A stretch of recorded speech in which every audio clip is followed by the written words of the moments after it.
Hey guys, मैं आपका अपना बलराम कुमरी। हमारे यूट्यूब चैनल में आपका स्वागत है। आज हम वीडियो में देखने वाले हैं सेल साइकिल, जिसमें हम माइटोसिस डिवीज़न की स्टडी करेंगे। जब कोई आप एग्ज़ाम देते हैं, जैसे रिक्रूटमेंट एग्ज़ाम या एंट्रेंस एग्ज़ाम, तो उनके लिए यहाँ से काफ़ी सारे क्वेश्चंस बनते हैं।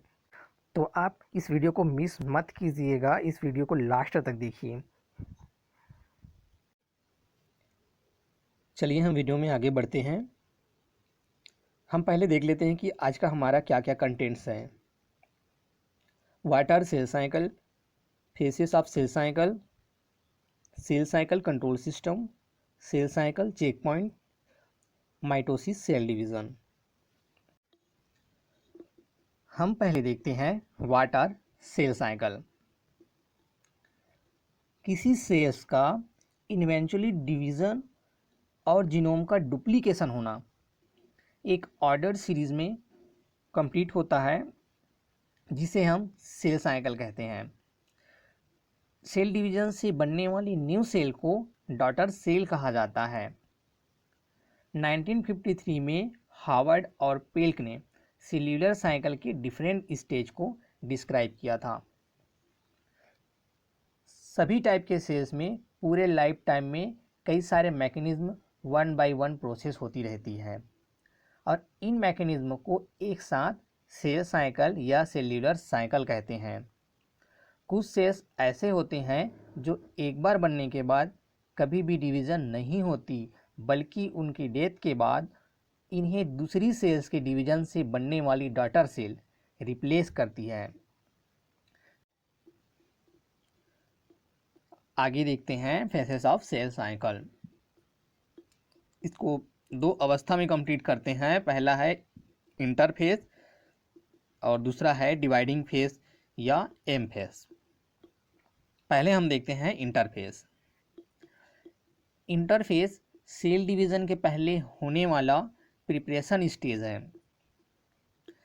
प्रिपरेशन स्टेज का मतलब ये हुआ कि जैसे हम एग्ज़ाम देने जाते हैं, तो एग्ज़ाम में जाने के पहले हम घर में प्रिपरेशन करते हैं और ये तैयारी करते हैं कि हमें कौन सा पेन लेके जाना है, पेंसिल लेके जाना है।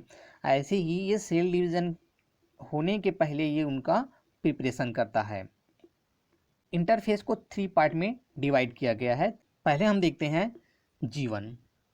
G1 का मतलब होता है गेप 1, जिसे प्री सिंथेटिक फेज भी कहते हैं, क्योंकि ये फेज डीएनए सिंथेसिस के पहले होता है। डायग्राम में देखते हैं G1 फेज कहाँ पे दिया है, एम फेज और एस फेज के बीच में, यानी एम फेज और डीएनए सिंथेसिस के बीच के पीरियड को G1 फेज कहते हैं। आगे देखते हैं सेकेंड है एस फेज, जिसे सिंथेटिक फेज कहते हैं, क्योंकि इसी फेज में डीएनए सिंथेसिस या डीएनए रेप्लिकेशन होता है। एंड थर्ड है G2। एस फेज और एम फेज के बीच का गेप है, जिसलिए इसको G2 फेज कहते हैं। और ये सेकंड नंबर का गेप हो गया। पहला वाला गेप कहाँ था, एम फेज और एस फेज के बीच में था, यानी एम फेज के बाद और एस फेज के पहले। और ये सेकंड गेप कहाँ पे हुआ, एस फेज के बाद और एम फेज के पहले। अब देखिए, इंटरफेस में कहीं पर भी सेल डिवीज़न नहीं आया, यानी सेल के टू सेल्यूलर डिवीज़न के बीच के टाइम को ही इंटरफेस कहते हैं। सेल डिवीज़न के बाद और सेल डिवीज़न के पहले का स्टेज। चलिए हम इंटरफेस के फर्स्ट सब फेज G1 फेज को देखते हैं। इस सब फेज में न्यू डॉटर सेल का साइज ग्रोथ करता है। इस सब फेज का टाइम डिफरेंट सेल्स के लिए डिफरेंट होता है, और डिवीज़न ना होने वाली सेल्स इसी स्टेज में रह जाती है। और ये आप नोट कर लीजिए कि डीएनए सिंथेसिस के लिए आरएनए और प्रोटीन का सिंथेसिस इसी G1 फेज में होता है, और mitochondria, chloroplast, lysosome, Golgi body, vacuole और राइबोसोम का फॉर्मेशन भी यही होता है। पूरे सेल साइकिल का 30 से 40% टाइम इसी जीवन फेज में लग जाता है। चलिए सेकंड सब फेज देखते हैं, एस फेज। इस सब फेज में क्रोमोसोमल डीएनए का रेप्लिकेशन होता है, यानी डीएनए सिंथेसिस होता है। इसमें नए बने डीएनए के स्ट्रैंड पुराने स्ट्रैंड के इतने पास होते हैं कि इन्हें पहचानना कठिन हो जाता है। इनके क्रोमोसोम 2 क्रोमैटिड्स का बन जाता है और इसमें सेल साइकिल का 30 से 50% टाइम लगता है। थर्ड सब फेज देखते हैं, G2 फेज। इसमें न्यूक्लियस का साइज बढ़ जाता है और सेल डिवीज़न के लिए रिक्वायर्ड आरएनए और प्रोटीन का सिंथेसिस करके सेल डिवीज़न के लिए रेडी हो जाते हैं। इसमें सेंट्रियोल डिवाइड होकर 2 भाग में बढ़ जाता है और स्पिंडल फाइबर का फॉर्मेशन स्टार्ट हो जाता है। इस सब फेज में सेल साइकिल का 10 से 20% का टाइम लगता है। इस तरह से सेल डिवीज़न के लिए सेल्स में पूरी तरह से प्रिपरेशन कंप्लीट हो जाता है। इस तरह से इंटरफेस कंप्लीट होने के बाद एम फेज स्टेज आता है। इसे भी इंटरफेस की तरह 2 सब फेज में डिवाइड किया गया है। फर्स्ट है कैरियोकाइनेसिस, सेकंड है साइटोकाइनेसिस। कैरियोकाइनेसिस को 4 स्टेज में डिवाइड किया गया है। First prophase, second metaphase, third anaphase, fourth telophase. इस तरह कैरियोकाइनेसिस में न्यूक्लियस का 2 या 4 डॉटर न्यूक्लियस में डिवीज़न हो जाता है। जिसके बाद आता है साइटोकाइनेसिस, जिसमें साइटोप्लाज्म में उपस्थित ऑर्गेनेल्स बराबर मात्राओं में बढ़ जाता है। चलिए हम एक एग्जाम्पल देखते हैं, ह्यूमन सेल। ह्यूमन सेल के सेल डिवीज़न में अप्रॉक्सीमेटली 24 आवर्स का टाइम लगता है, जिसमें G1 फेज में 11 आवर्स का टाइम लगता है और एस फेज में 8 आवर्स, G2 फेज में 4 आवर्स, एम फेज में 1 आवर का टाइम लगता है। इस तरह टोटल 24 आवर्स लग जाते हैं। चलिए हम आगे देखते हैं सेल साइकिल कंट्रोल सिस्टम। जिस तरह से इंजन को चलाने के लिए रेगुलेटर की ज़रूरत पड़ती है, उसी तरह सेल साइकिल को कंप्लीट करने के लिए रेगुलेटर की ज़रूरत पड़ती है। इनमें रेगुलेटर या ट्रिगर का काम प्रोटीन कॉम्प्लेक्स के सब यूनिट करते हैं। इन्हें 2 सब यूनिट में डिवाइड किया गया है। फर्स्ट है साइक्लिन और सेकेंड है साइक्लिन डिपेंडेंट प्रोटीन काइनेज, जिसे CDK कहते हैं। साइक्लिन को 4 टाइप्स में डिवाइड किया गया है, cyclin A, cyclin B, cyclin D and cyclin E। इसी तरह CDK को 4 टाइप से डिवाइड किया गया है, CDK1, CDK2, CDK4 and CDK6। चलिए हम देखते हैं कि ये किस तरह से ये कंट्रोल करता है। जिस तरह एक गन में ट्रिगर बुलेट को आगे जाने के लिए प्रेशर देता है, वैसे ही यहाँ ये सब यूनिट अगले फेज में जाने के लिए ट्रिगर का काम करते हैं। आप डायग्राम में देखिए, G1 पर साइक्लिन D और CDK4 एंड CDK6 एक रेगुलेटर का काम करते हैं, जहाँ पर CDK2 और साइक्लिन E एक ट्रिगर का काम करते हैं, जो उस स्टेज को एस फेज में पहुंचा देता है। आगे देखिए, एस फेज में साइक्लिन A और CDK2 है, वो एस फेज को रेगुलेट करते हैं। Cyclin B, cyclin A, CDK1 ये एस फेज से G2 फेज को कंप्लीट करता हुआ M फेज के लिए रिस्पॉन्सिबल होता है। इस तरह से ये सब यूनिट सेल साइकिल को कंट्रोल करते हैं। अगला देखते हैं सेल साइकिल चेक पॉइंट। जिस तरह से कोई ट्रक नेशनल बॉर्डर क्रॉस करता है तो वहाँ पास चेक पॉइंट लगा होता है, उसी तरह सेल साइकिल में चेक पॉइंट होता है, जिसे 2 टाइप्स में क्लासिफाइड किया गया है। First, DNA damage check point and second, spindle assembly check point. First हम देखते हैं DNA damage check point. DNA damage check point cell cycle के रास्ते में सिग्नल ट्रांसड्यूस करता है, जिससे ये पता चलता है कि क्या डीएनए में कोई डैमेज है या नहीं। अगर डीएनए में किसी टाइप की डैमेज होती है तो उस डीएनए के लिए सेल साइकिल ब्लॉक हो जाता है और वो सेल डिवीज़न में पार्टिसिपेट नहीं करता। इसके साथ ही अगर क्रोमोसोम में इनकम्प्लीट रेप्लिकेशन हुआ है या क्रोमोसोम में डैमेज है तो वो सेल डिवीज़न में पार्टिसिपेट नहीं करता, जिससे डैमेज क्रोमोसोम डॉटर सेल्स में पास नहीं हो पाता।